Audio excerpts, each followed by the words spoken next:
नमस्कार, आप देख रहे हैं न्यूज स्टूडियो उत्तराखंड और आपके साथ मैं हूं प्रदीप तरमुला। खबरों की शुरुआत करेंगे, लेकिन उससे पहले एक नजर हेडलाइंस पर।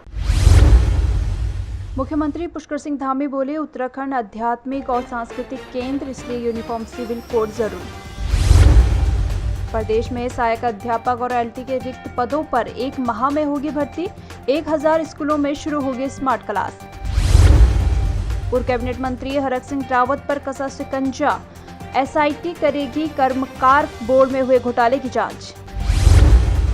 चारधाम समेत उच्च हिमालय चोटियों में बर्फबारी, निचले इलाकों में बारिश से तापमान में मिली राहत। और अब खबर विस्तार से। मोरी ब्लॉक के जखोल गांव में आयोजित बिसु मेले में पहुंचे मुख्यमंत्री पुष्कर सिंह धामी ने एक बार फिर समान नागरिक संहिता लाने का संकल्प दोहराया है। उन्होंने कहा कि उत्तराखंड आध्यात्मिक और सांस्कृतिक केंद्र है, इसलिए यूनिफॉर्म सिविल कोड लाना जरूरी है। उन्होंने कहा कि हमने नीति और कानून विशेषज्ञों सहित एक समिति बनाने का निर्णय लिया है, जो यूसीसी के संबंध में एक मसौदा तैयार करेगी। इस मौके पर उन्होंने सोमेश्वर महादेव मंदिर का सौंदर्यीकरण करने, सीएचसी पुरोला का उच्चीकरण करने और पीएचसी मोरी को सीएचसी बनाने की घोषणा भी की। इसके अलावा उन्होंने नौगांव में महाविद्यालय खोलने की घोषणा की।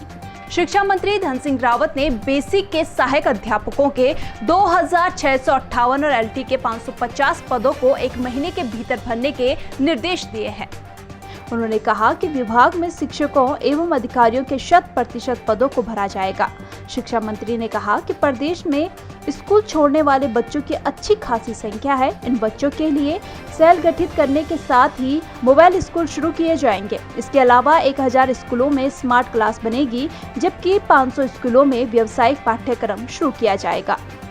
उत्तराखंड सरकार के कैबिनेट मंत्री प्रेमचंद अग्रवाल अपने निजी दौरे के दौरान विकास नगर पहुंचे, जहां उन्होंने कैनाल रोड स्थित पौराणिक शिव मंदिर में दर्शन कर अपने परिवार के साथ पूजा अर्चना की।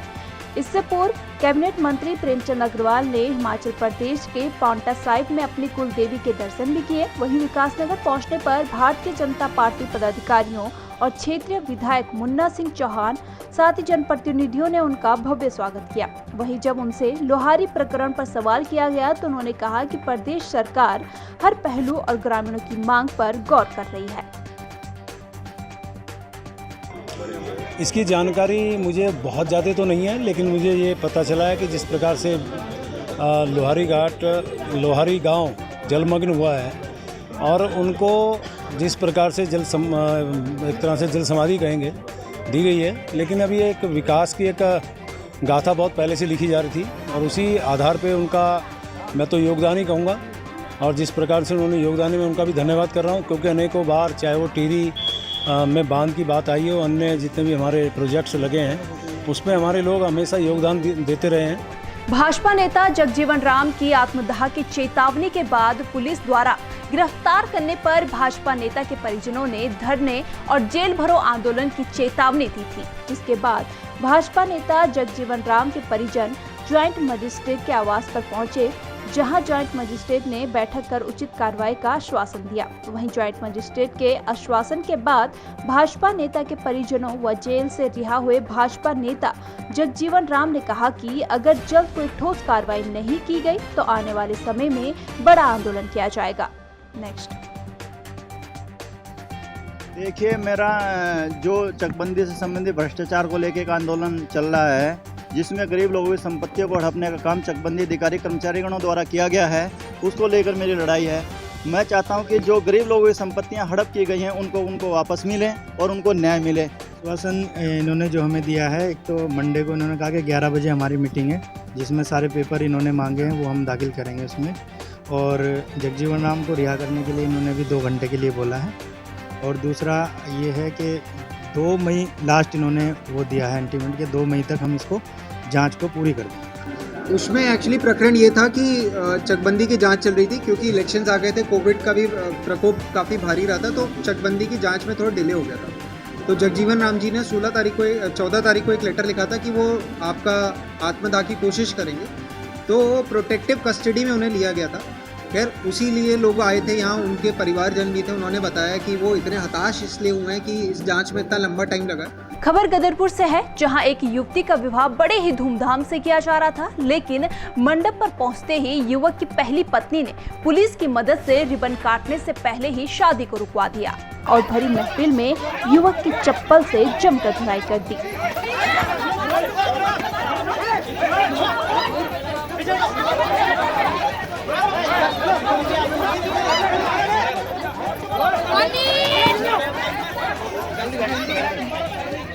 जिसके बाद शादी में जमकर हंगामा हुआ। जानकारी के मुताबिक युवक पूर्व में 2 से 3 लड़कियों की जिंदगी बर्बाद कर चुका है।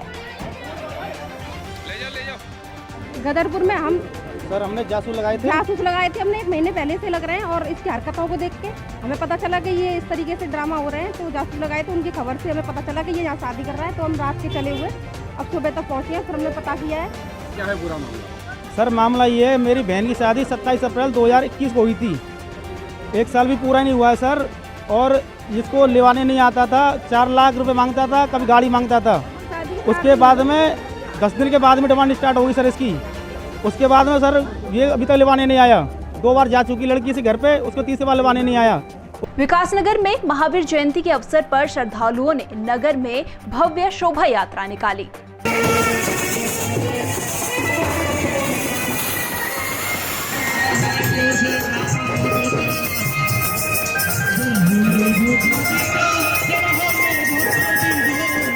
इस दौरान नगरवासियों ने शोभा यात्रा का जगह जगह पर भव्य स्वागत किया।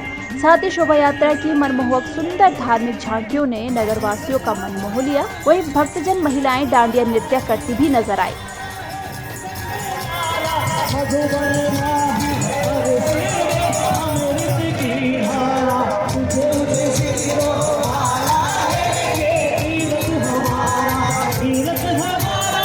कोरोना के चक्कर में 2 साल से लगातार रहने के लिए हमारे मन में बड़ा वो था। आज बड़े खुश है, बड़े प्रसन्न है, बहुत बढ़िया। महिलाएं भी, बच्चे भी, सब खुश है। जाके निकाली है, धार्मिक जाके निकाली है, अपने प्रभाव में सामाजिक धार्मिक जाके निकाली। भगवान का वो सबके समाज में पहुंचे। फिलहाल खास खबरों में इतना ही। बने रहिए न्यूज स्टूडियो उत्तराखंड के साथ। नमस्कार।